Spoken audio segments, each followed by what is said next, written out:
My name is Russ, and you might believe this is my story, but it's really the story of my beautiful mom and my courageous dad.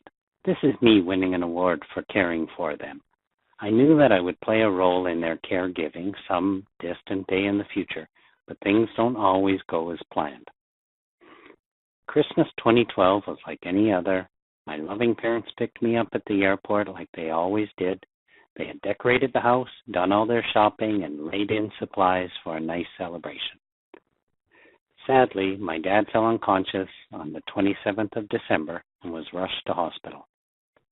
After 24 hours in emerge and taking multiple tests, Dad was weak and disoriented with a high fever, but they were planning on sending him home. A kindly nurse encouraged us to get something to eat and have some rest, and she would speak privately to the doctor about admitting Dad. After a few days of medical treatment in the hospital, he was recovering slowly, and we discussed plans for light physio and a return home.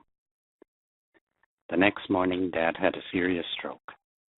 Despite all odds, he began to stir after a few days and recover some of his abilities, but he couldn't move his left side and he was unable to speak. He had lost some cognitive function, and one day Dad began to tug wires out and refuse needles and was asking for me. He was uncomfortable, and he indicated that he wanted to have them removed. The nurse interpreted that as that he wanted to die and promptly notified the palliative care nurse to intervene with next steps. The nurse who came to speak was abrupt and aggressive and ignored all of our requests to leave. She didn't acknowledge Dad's wishes and was unrelenting in her attempt to educate him about palliative care prior to her next appointment.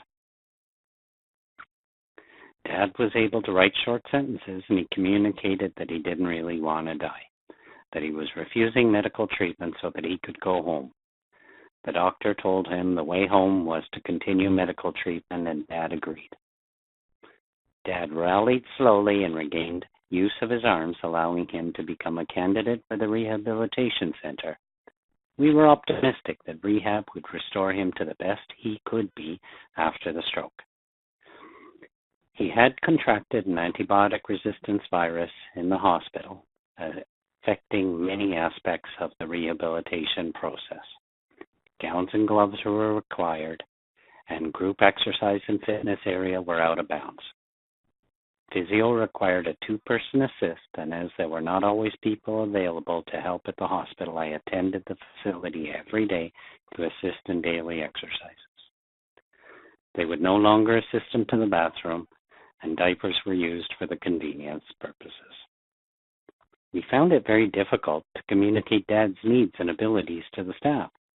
We posted notes around his rooms with information about him, facts about his sensitivity to sound and light, which were not always supported by his care providers. The doctor in charge spoke loud and fast, and it was like a machine gun to my parents' ears, who found it very distressing and uncomfortable. One morning we arrived, and Dad was deeply distressed. He showed me what he had written on his writing pad. She called me a nuisance. He indicated that it had been his nurse. We were devastated. That word haunts us to this day. I spoke to the head nurse, and she laughed at my complaint, saying Dad had been restless all night. My dad was almost 90. He was a veteran of this country, a husband, a father, a grandfather. Days ago, he took care of his wife and home. Now he was disabled, away from home and wife. He was now being called a nuisance by a total stranger. She should be ashamed. My mom calls this the worst experience of her life. Strong words for a lady who survived the bombings in World War II. Mom and Dad and I conferred, and we resolved that we would get the heck out of there as soon as we could. Dad asked me if I was sure that I wanted to take on caring for him. I told him that if I was sick, he would have come to Toronto to look after me. It took a lot of effort to speak a few words, but he clearly said I would, and we all laughed together until we cried. It was great to hear Dad's voice again. We got Dad home with the expert assistance and guidance of CCAC. He was back in comfortable, familiar surroundings with the right equipment, personalized physiotherapy, comfort, and care.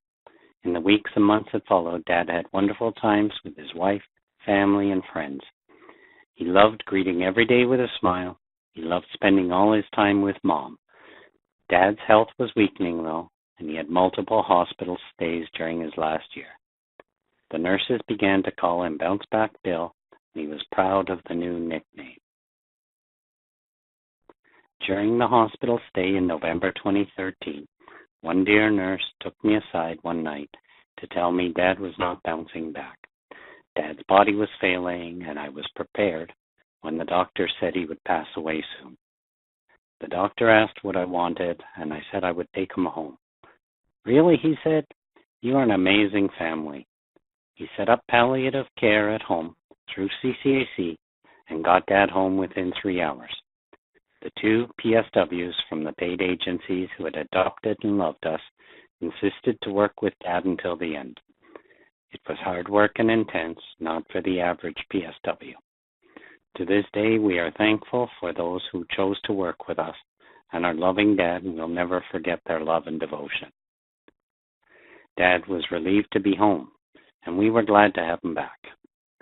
We had a few days, and many friends and family visited one last time.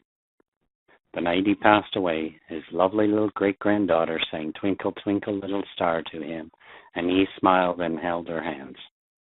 When he passed, Dad was holding Mom's hands and looking her in the eyes, surrounded by his loving family, friends, and the 2 personal support workers that had become such an important part of our small family. It was exactly what Dad would have wanted. There aren't many photos from that busy year. I took a few to share with relatives far away. This one is my favorite. I secretly bought roses and a birthday card for Mom, just as my dad had always done for 63 years. Dad addressed the birthday card to my darling wife and surprised Mom on the morning of her birthday. It was great for Mom and Dad to celebrate a familiar and beautiful moment. I am glad to have been the one to make it possible. When people ask me why I became a caregiver, I think this photograph demonstrates why everyone should become a caregiver.